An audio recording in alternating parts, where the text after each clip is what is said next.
동물을 없애는 것이 과연 최선인지 이 동물단체와 전문가들의 우려가 크다고 하는데요. 자, 이 소식을 동물 이슈 시간에 살펴보도록 하겠습니다. 자, 1월 26일 목요일 정용실의 뉴스 브런치 문을 엽니다.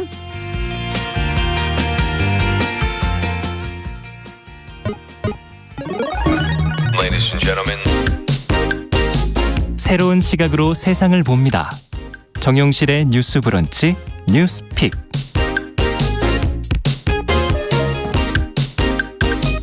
네, 정용실의 뉴스 브런치 청취자 여러분들과 언제나 함께하고 있습니다. 오늘도 유튜브 콩앱으로 들으시면서 의견 보내주시면 반영하도록 하겠습니다.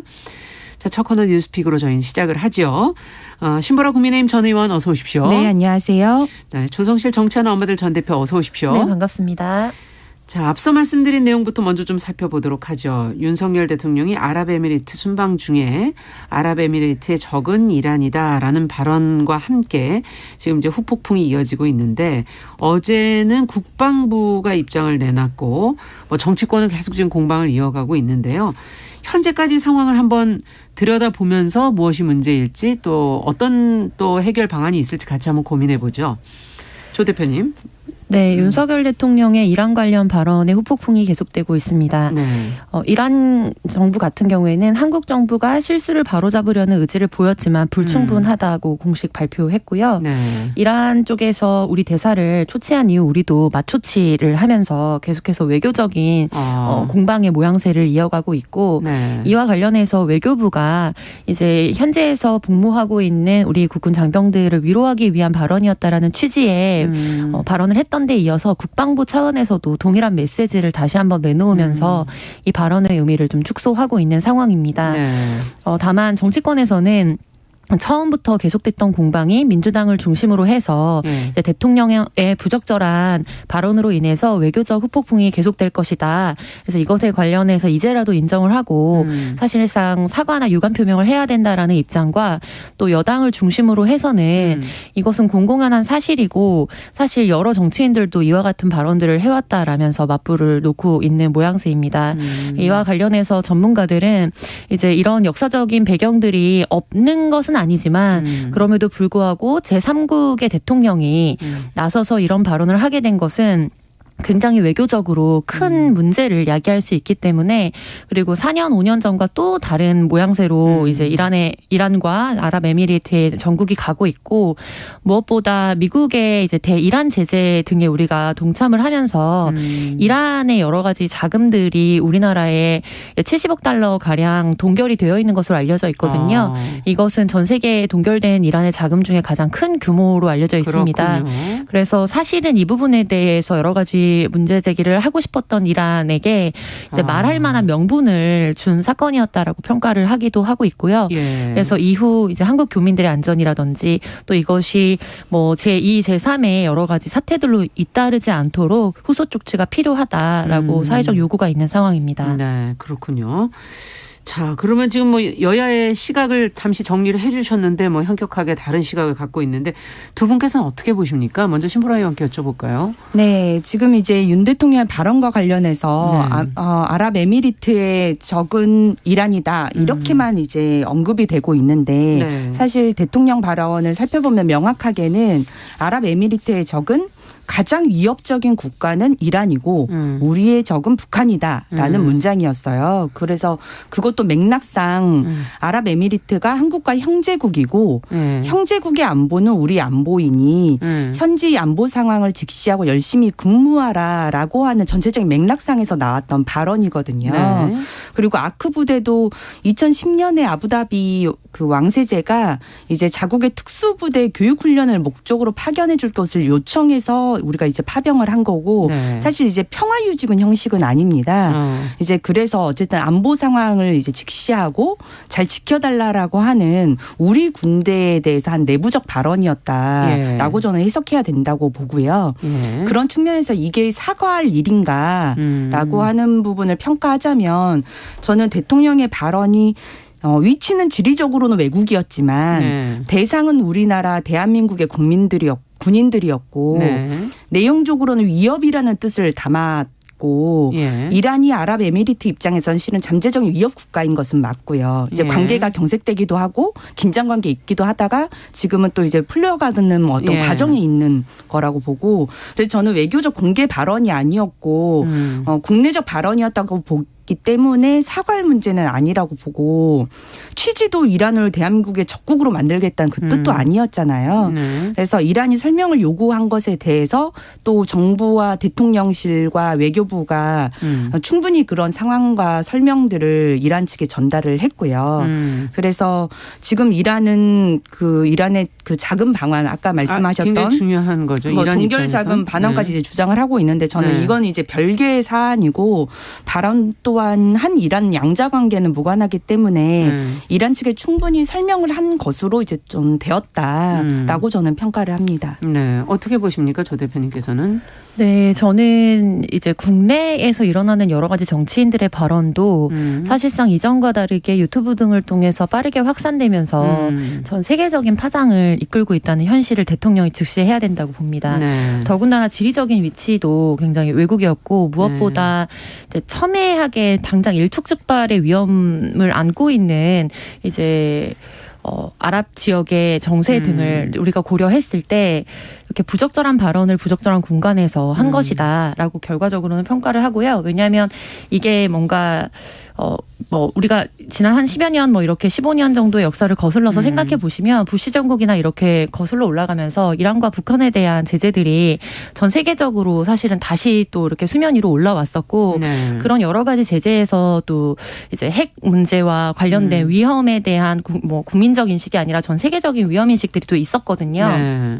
그래서 아무리 우리가 양국 간의 군사협정 그리고 사실 아랍에미리트와는 그 외에 방산 수출이나 이런 거에 있어서도 국내에서 굉장히 많이 공을 들이고 있는 국가인 것은 사실입니다. 예. 그런데 아랍에미리트만 손잡고 갈 수 있는 것은 아니거든요. 지금 그렇죠. 전 세계적으로 굉장히 위기론이 대두되고 있고 예. 유럽연합도 깨지고 또 미국의 여러 가지 역할들이나 이런 평화 질서에 대한 패러다임 자체가 균열이 가고 있는 이 상황에서 대통령의 하나의 발언이 우리 그곳에 있는 교민뿐만 아니라 전 세계적인 역학에 어떤 파장을 미칠 것인가에 대해서는 굉장히 외교적으로 고민을 해야 되고 심지어 어떤 순간에는 직접적인 답변을 피하면서 우회적인 답변을 통해서 양쪽을 통해서 실리를 얻는 전략을 가져가야 하기 때문에 외교가 중요하다고 하는 겁니다. 근데 그런 부분에서 지금 어떤 요구까지 받고 있냐면 당시 이란이 한국 대통령이 최근 핵무기 제조 가능성에 대해서도 거론을 했는데 이는 핵 확산 금지 조약에 어긋나는 일이다. 네. 그래서 이에 대해서 해명을 하라고 요구했거든요. 근데 이것과 관련해서는 사실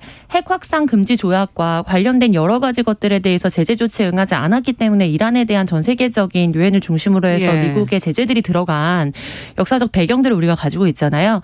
그래서 이것을 굳이 긁어부스럼을 만들고 또 여지를 주는 것은 굉장히 위험하다. 그래서 우리가 지금 맞초치를 하게 되면서 결과적으로 가장 최근에 이제 이란에서 나왔던 발언은 실수를 바로잡으려는 의지를 보이긴 했다. 그러나 불충분하다 정도로 좀 일단락이 되고 있는 것으로 보여요. 예. 근데 이후에 또 어떤 뭐 논란으로 갈지 모르겠지만 근데 이것과 관련해서 이제 대통령도 향후에 외교적인 자리에 나가서 발언을 할 때에 어떤 스탠스를 가져갈 것인가에 대해서 굉장히 경각심을 가져야 한다고 봅니다. 네. 근데 지금 보통 이제 순방을 가게 되면은 관련해서 그 나라의 역사적인 거, 그다음 민감한 사안들 이런 것들에 대해서 다 보좌진 차원에서 준비를 하고, 그렇죠. 그래서 순방기로 가는 동안 영화를 볼 수 있는 시간이 없는 겁니다. 그러니까 그렇죠. 네 거기서 만나게 될 배석하게 될 사람들에 대해서 알고 봐야 되고. 주변의 사람들의 도움을 받지 않아도 얼굴을 보고 바로 알아볼 수 있도록 이제 인물을 익히는 그런 거는 뭐 악마는 프라다를 입는다 이런 영화만 보더라도 맞아요. 굉장히 매니저급 이상의 CEO에 준하는 사람들도 하는 거거든요.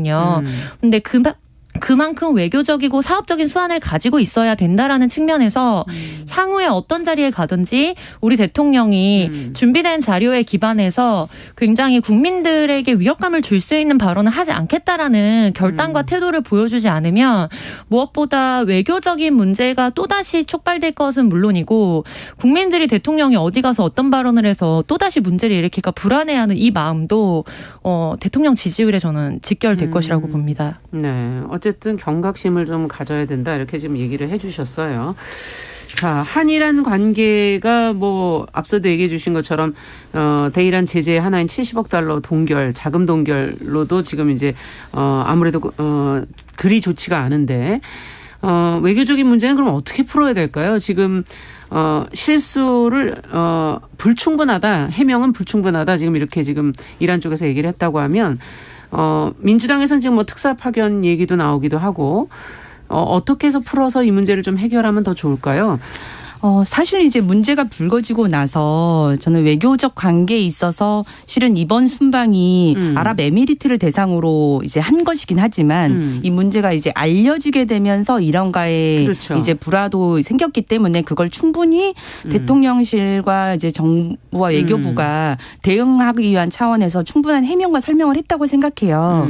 그런데 이거를 더 외교적으로 더 비화하고 불화를 더 만들어가는 게 또 누구냐. 저는 그게 지금 야당에서 그런 것들 오히려 더 폭증적으로 만들어가고 있는 부분이 조금 더 우려가 됩니다. 네. 그러니까 실은 대한민국 발전을 위해서 뛰는 건 여당이든 야당이든 같아야 되는 입장인데 지금 저는 특사를 파견할 정도로까지 지금 한 이란 관계에서 한국이 수세적 입장에 있다고 생각하진 않아요. 그래서 실은 맞조치를 하는 정도의 이제 공방이 있었지만 그 이후에 지금 이란 대변인의 입장으로 조치는 취해졌지만 충분치는 않다는 정도의 입장으로 지금 일단락됐고 그 후에 뭐 동결 자금과 관련해서는 별개의 이제 사안이기 때문에 따로 다뤄질 거지만 그게 이제 국제적으로는 이란이 어떤 인권적 조치들을 좀 취하게 된다면 풀릴 수 있는 제재들이거든요. 그래서 그런 것과 상응한 어떤 조치를 요구하는 다른 외교적 사안으로 가져갈 일이지 이걸 우리가 특사를 파견하는 정도로 우리가 수세적 입장에서 이렇게 응대할 사안은 저는 아니고 실은 이번 아랍에미리트의 외교적 성과에 대해서도 일정 정도 야당도 평가해 줄 부분을 평가해 줘야 되는데 그런 부분에 대해서 일절 아무런 언급이 없어요. 실은 300억 가까이의 투자 유치를 한 건 그렇죠. 작년에 외국 상대로 투자 유치에 해당하는 금액에 거의 달하는 정도라고 하는데 이 부분에 대한 평가는 아예 평가절하하거나 언급 없이 전혀 외교적 대상이 아니었던 이란과의 관계만을 부각시키면서 이걸 더 불거지게 만드는 그런 부정적인 효과를 지금 민주당도 만들고 있는 것은 아닌가라는 점도 좀 돌아봐야 될 것 같습니다. 네. 어떻게 보십니까? 조 대표님께서는? 네, 저도 말씀하신 부분에서 대세적으로 동의를 하고요. 그렇죠. 문제가 분명히 있다고 봅니다. 그러니까 왜냐하면 이번이 처음이 아니고 이전에 이제 미국을 방문했을 때 의회 법안 통과하는 거 관련해서도 이게 날리면이냐 바이든이냐라는 공방으로 계속 이어졌고 강대강 대치로 가게 되면서 사실상 국민들이 봤을 때 국회도 그리고 대통령도 좀 우스워지는 꼴이 됐거든요. 그래서 이게 릴레이로 일어나게 되면서 국민적인 어떤 반감이 거세지고 있는 것도 사실이고 거기에 대해서 대통령이 분명히 이제 스탠스를 바꾸겠다라는 어떤 자세를 보여줘야 되는 것도 사실이지만 그럼에도 불구하고 지금 전국 자체가 굉장히 극도의 여소야대의 국면이기 때문에 이제 야당 중심에서 계속해서 어떤 이런 문제가 일단락되지 않고 약간의 문제가 시작되면 그걸 가지고 계속해서 국내 뉴스까지 이어져 가게 되면서 국내에 정말로 다뤄져야 되는 정치적 사안들에 대해서는 후순위로 밀리게 되는 이거는 저는 결과적으로 민주당에도 악재가 될 거라고 보거든요. 맞아요. 그래서 굉장히 극성 지지층을 중심으로 해서는 이런 부분들에 대한 논란이 되고 또 스윙보터들이나 여당의 친화적인 분들도 이 부분에 대해서는 냉정한 평가를 하실 거라고 봅니다. 근데 다만 그거는 그 건에서 끝나는 거고 지금 당장 서민 중상층들이 부딪히게 되는 뭐 에너지 문제라든지 등등의 생활고의 문제들이 우리 코앞에 닥쳐 있거든요. 그래서 지금 이번에는 가스 요금의 문제지만 이제 조만간 5월, 7월이 되면 전기 요금의 문제가 올 겁니다. 그러면 이런 부분들에 대해서 국내가 어떻게 머리를 맞댈 것이냐에 대해서 국민들은 기대하고 있는데 그게 가장 크게 화두를 가져갈 수 있는 민주당의 국회의원들이 그 역할을 못 하고 있는 겁니다. 그리고 하고 있다고 할지라도 전혀 마이크를 갖고 있지 못합니다. 당내에서. 근데 이런 것들은 저는 지양해야 되는 자세라고 보고요. 그래서 이 부분에 있어서는 사실 이란이 이 정도의 발언을 한 것은 외교라는 거는 또 물밑에서 일어나는 작업들이 있기 때문에 서로 어느 정도의 명분과 실리를 챙기고 그 나머지 것들은 또 후속 조치로 실무진에서 처리를 하는 부분들이 있거든요. 그래서 이 부분에 대해서는 저는 하나의 타산지석처럼 삼고 우리가 또 다른 리스크를 안지는 않는 정도로 가겠다라는 협치의 제안과 그다음에 이 당과 당 사이에 그리고 대통령실과 국회 사이에 어떤 좋은 대화의 물꼬가 터지는 모양새를 사실은 더 국민들은 기대하고 있다. 네. 네. 그 부분에 대해서 방점을 찍어야 한 것으로 보입니다. 네. 신보라 의원께서 무슨 하실 말씀 더 있는 건지. 네, 아니요. 특별히 없고 이제 어떻게 보면 저도 조 대표님 말씀하신 것처럼 타산지석이 중요하다고 생각하는데요. 네. 대통령은 어쨌든 외교 수장이기도 하고 그렇죠. 어쨌든 국민을 대표해서 어떤 외교적 관계에 있어서 대한민국 국위에 가장 최선의 도움이 되는 방식의 어떤 성과들을 도출해내야 되는 책임자로서 사실 여러 가지 뭐 논란이 있었다 하더라도 그게 이제 외교를 위축시키는 행동으로 이어지는 게 오히려 더 안 좋은 거거든요. 근데 이제 당시 이제 영국, 미국, 캐나다 순방 때도 오히려 발언이 왜곡돼 편집돼서 더 논란이 되기도 했지만 사실 미국과의 관계는 더 견고해지고 이상 신호는 없었고 네. 이번도 아랍에미리트와의 관계에 있어서는 어쨌든 여러 좋은 시너지를 냈기 때문에 계속해서 순방들을 특히 거고. 이제 대한민국은 수출이나 이런 것들로 국부를 창출해내는 구조이기 그렇죠. 때문에 그런 것들을 좀 더 적극화하되 여러 준비들을 만사의 준비를 잘 기해서 할 수 있도록 하면 좋을 것 같습니다. 네. 지금 이제 아주 의견들이 많이 좀 들어왔는데요. 이제 김광국님께서는 북한 핵을 지원해 준 나라가 이란이 아닌가. 네, 그러니까 이란은 테러 국가이기 때문에 이제 너무 이렇게 선동하는 거나 아니면 서로 이 이란을 자극하는 그런 거는 좀 그만하면 좋을 것 같다. 겁난다. 이런 지금 의견을 지금 주셨고요. 그다음에 김재영님께서는 해석은 듣는 사람이 하는 것이기 때문에 우리가 그거를 계속 듣기에 불씨가 될 말은 이제 어쨌든 외교적으로는 하지 않는 것이 좋겠다 하는 국민의 의견이고 5401번님께서는 여야를 떠나서 대통령의 발언이 이번이 또 처음이 아니기 때문에 잘못은 시인을 하고 표현 방법을 앞으로 바꾸면 된다고 생각을 하시고 특히 여당은 무조건 옹호하지는 또 마시고 야당은 쓴소리에 귀를 좀 기울이면 좋겠다. 양쪽이 다 지금 고쳐야 될 점들을 지금 조목조목 다 짚어주셨는데 알겠습니다. 그렇다면 이제 끝으로 이 얘기는 해보죠. 앞서도 조 대표님께서 얘기하셨고 저도 이 부분 참 공감하는데 유튜브와 SNS가 지금 대세적인 상황에서는 앞으로 리더들의 발언 하나하나가 언제 어떻게 공개될지 모른다는 것을 인식은 해야 될 것 같거든요. 앞으로 이 즉흥적인 발언들이나 이것에 대한 어떤 대책은 좀 필요하지 않을까요? 어떻게 보십니까? 먼저 신보라 의원 여쭤볼까요?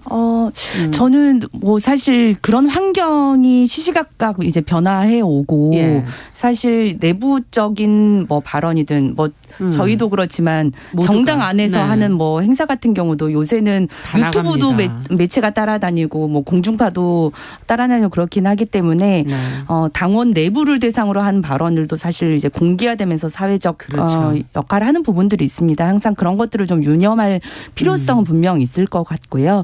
이제 외교적 부분에 있어서는 정제된 표현과 언어를 사용하는 건 그 관계에 따른 좀 예민함을 갖고 있는 것 이런 것도 굉장히 이제 중요한 자세이기도 하죠. 네. 다만 이제 이번 이제 외교적 성과들도 분명히 있는 만큼 제가 이제 대통령실이나 이런 부분에서는 외교적 성과들은 또 충분히 국민께 설명할 수 있는 자리를 또 만들어서 설명을 하고 늘 만전을 외교적 관계에서 만전을 기하는 방식으로 준비를 해줬으면 좋겠다. 네. 조 대표님께서는 어떻게 보십니까? 네, 저는 자꾸 문제가 나면 결국에 거기 알고리즘에 문제가 있는 게 아닌지 자기 검열을 해봐야 된다고 생각하고요. 그러니까 순방 그리고 순방뿐만 아니라 사실은 국내에 어떤 국민들을 만나서 이제 방문해서 격려하는 발언을 할 때에도 뭐 주당 100시간도 그랬고 여러 가지 논란들이 있었잖아요.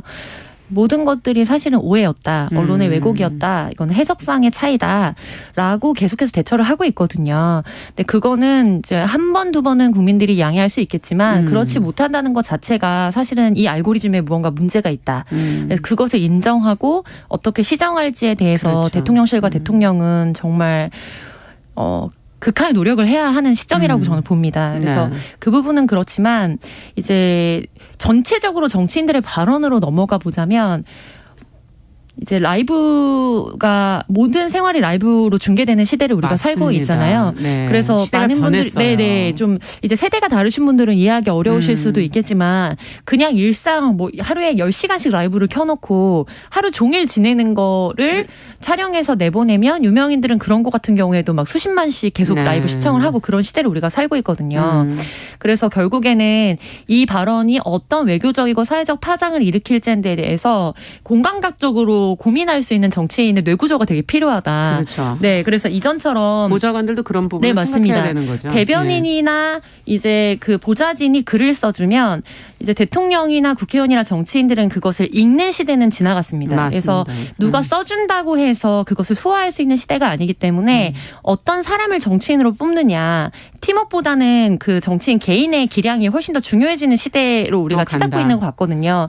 그 부분에 대해서 사실은 보시고 평가하시는 이 국민분들의 의식과 수준도 저는 같이 높아져야 된다고 네. 보는데 확증 편향이나 유튜브를 그렇죠. 통해서 이런 부분을 경계하지 않으면은 어떤 사실 보도가 됐을 때 이것이 정말 철석같이 사실이라고 믿고 예. 그것의 앞뒤의 맥락이나 이런 것들이 왜곡되고 그러면 정말로 소신 있게 발언하고자 하는 정치인들도 발언이 위축될 수밖에 없습니다.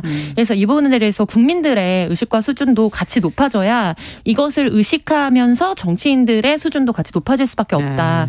그래서 이 부분에 대해서 우리도 경각심을 가지고 계속 미디어 리터러시를 그야말로 높여갈 필요가 있다고 봅니다. 그러네요. 개인적인 기량 안 되면 공부라도 하는 맞습니다. 것이 네. 노력이겠죠. 네. 그리고 확증 편향을 가지고 또 들여다보면 모든 문제가 또 흑백으로밖에 보이지 않기 때문에 객관적으로 좀 보려는 시각도 또 필요하다. 그게 시장이 되기 때문에요. 네. 하나의. 얘기를 해주셨어요. 민경훈님께서는 끝으로 지금 뭐 MOU 맺은 거 얘기를 해주시니까 이것이 실질적인 투자로 좀 이어지도록 국회가 좀 함께 노력을 좀 해라. 지금 그런 의견도 지금 덧붙여 주셨습니다. 2867번님께서는 서로 너무 하는 일을 헐뜯는데 혈안돼 있는데 이제 그런 건 좀 멈췄으면 좋겠다 이런 지금 지적도 해주셨고요. 지금 국민들이 어떤 걸 생각하고 계신지를 좀 냉정하게 네. 보셔야 될 것 같아요. 자, 두 번째 뉴스로 가보겠습니다. 얼마 전에 교원평가에서 학생이 여성 교사를 성희롱한 사건, 저희가 그 문제를 좀 다뤘었습니다. 근데 그 문제를 제기한 교사들의 목소리를 전해드렸었는데 이 가해 학생이 지금 퇴학 조치가 됐다고 합니다. 근데 또 한켠에서는 대학 진학을 앞둔 학생에게 너무 가혹한 거 아니었냐 뭐 이런 말도 지금 나오고 있고요. 온정주의를 오랜만에 깼다 뭐 이렇게 하는 평가도 있고 이걸 어떻게 들여다봐야 될지 이 문제를 좀 같이 좀 생각을 해봤으면 좋겠습니다. 간단하게 먼저 신보라 의원께 여쭤볼까요? 네, 저는 이번 조치는 좀 응당 이루어졌어야 되는 조치였다고 생각을 하고요. 네. 왜냐하면 이제 교원 평가를 할 때 익명으로 이제 학생의 만족도 조사를 하다 보니까 그렇죠. 사실 그런 좀 입에 담기 어려운 성희롱적 발언들이 네. 적나라하게 이제 담겼고 그걸 이제 피해 교사가 가해 학생을 찾아달라고 요청을 했는데도 사실 못 찾게 됐다가 가해 학생도 그 과정이 진행되는 데 있어서도 시인을 하지 않았거든요. 그리고 이미 학칙 위반 처분도 2번이나 받았던 전력이 있었고 그렇군요. 그런 거에 따라서 이제 퇴학 처분이 이루어진 거기 때문에 네. 이 사안을 엄중하게 볼 만한 것이었다라고 봅니다. 네, 잠시 후에 조금 더 이야기 더 들어보겠습니다. 2부에서 뉴스픽 이어가고요. 11시 30분부터 일부 지역에서는 해당 지역 방송 보내드립니다.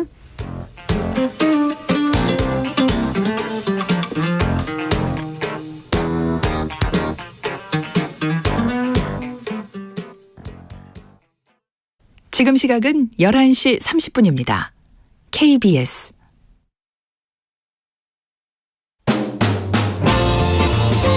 여러분은 지금 KBS 1라디오 정용실의 뉴스 브런치와 함께하고 계십니다.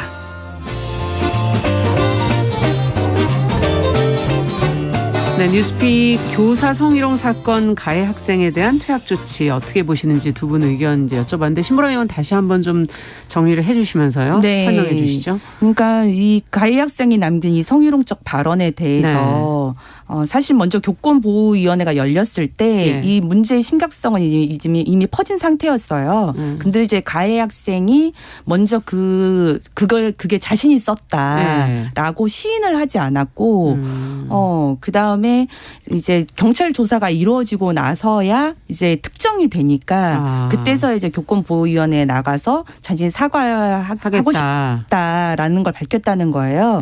그건 이제 사과 진정성이 없다는 평가를 받았다고 보고, 두 번째는 이미 두 번의 그 학칙 위반 전력이 있었기 때문에 이제 교칙을 위반하게 되면 이제 그 전력이 쌓이잖아요. 쌓여서 결과가 나오나요? 그래서 이제 고3이고 다음에 실은 이제 졸업을 앞둔 건데. 시점이긴 하지만 그래도 퇴학 처분을 내렸고 이것에 따라서 사실 이게 교원의 지휘 향상 및 교육활동 보호를 위한 특별법에 규정한 교육활동 침해 행위에도 해당이 되고 성폭력 처벌법에도 해당이 됩니다. 그래서 교칙 위반에 따른 처분과 함께 지금 경찰이 이제 기소를 해놨기 때문에 성폭력 처벌법에 의한 형사처분도 받을 수 있게 돼요. 이제 어떻게 이제 결정이 나느냐에 따라 달린 거긴 하지만, 그래서 이거는 최근에 이제 워낙 그런 온정적인 사회적 분위기가 있었는데 사실 성희롱적 발언을 하더라도 그래도 학령기에 있는 학생이니까 좀 봐줘야 되는 건 아니냐. 근데 저는 그것과는 별개로 이미 규율적으로 그게 범죄 행위라고 하는 분명한 법령들과 그런 것들이 있고, 이 부분에 따라서 명확하게 원칙을 집행할 필요성은 분명히 있다라고 봅니다. 원칙을 집행을 해야 된다. 어떻게 보십니까, 조 대표님께서는? 네, 저도 자기 행위에 책임을 져야 된다고 보고요. 우리 사회가 특히 대학 입시를 굉장히 중요하게 생각하고, 내년도에 바로 대입인데 이제 대학 입학을 앞두고 이렇게까지 조치를 했다는 것에 대해서 교사들이 그 정도도 감내를 하면서 이제 학생들을 교육하지 못하냐라는 2차 가해도 좀 이어졌던 것으로 알려져 있습니다. 근데 이게 제가 입에 담기가 좀 그래서, 그리고 또 이게 2차 가해가 또 될 것 같아서 굳이 옮기진 않는데, 관련 이제 기사들을 찾아보시면 얼마나 적나라하게 신체 부위를 그냥 평가하는 정도가 아니라 이제 완전히 그 여성과 또 약자에 대한 혐오적인 정서를 가지고 있는지 읽을 수 있는 글들이 있거든요. 그래서 이 발언을 했다는 것만으로, 예를 들면 익명으로 된 조사인데 그거를 수사까지 들어가면서 결과적으로 실명으로 책임을 지게 했다, 이렇게 단면적으로 보기는 어려운 사안이라고 보고요. 그리고 나이도 사실은 한국 나이로 19살이기 때문에 거의 성인 아닙니까, 이제는? 그리고 저는 결과적으로 이 학생이 이제 이 큰 문제가 되지 않고 대학에 진학했을 때 대학에 가서 또 다른 문제를 일으키지 않았을 거라고 생각하지 않습니다. 그래서 분명히 뭐 미래의 일이니까 이 학생을 단정할 수는 없지만, 이런 류의 발언과 태도를 이제 당당하게 했던 학생이라면 온라인 상에서 혹은 오프라인에서 관계를 맺는 그 누구에게라도 사실은 이렇게 상대방의 어떤 뭐 성적 자기결정권이라든지 인격을 침해하는 발언과 나아가선 행위까지 할 수 있는 위험성도 가지고 있다. 그래서 교육이라는 것이 단순히 대학에 무리 없이 입학할 수 있도록 도와주는 과정은 아니거든요. 그렇죠. 전인적인 성장이나 이런 부분에 대해서 계속해서 지도를 했지만 결과적으로 이제 변화가 일어나지 않았을 때에는 정해진 원칙에 따라서 책임을 지도록 하는 것도 일종의 교육의 일환일 수밖에 없다라고 보여집니다. 네, 지금 2032번님께서 우리 사회가 온정주의, 교육의 잠재 가능성에만 너무 치우쳐져 있다. 이번 조치는 합당하다라고 생각하신다. 학생으로서 또 예비 사회인으로서의 사회의 가치 기준과 기본을 어떤 경우에도 넘어서선 안 된다는 거는 반드시 알아야 된다.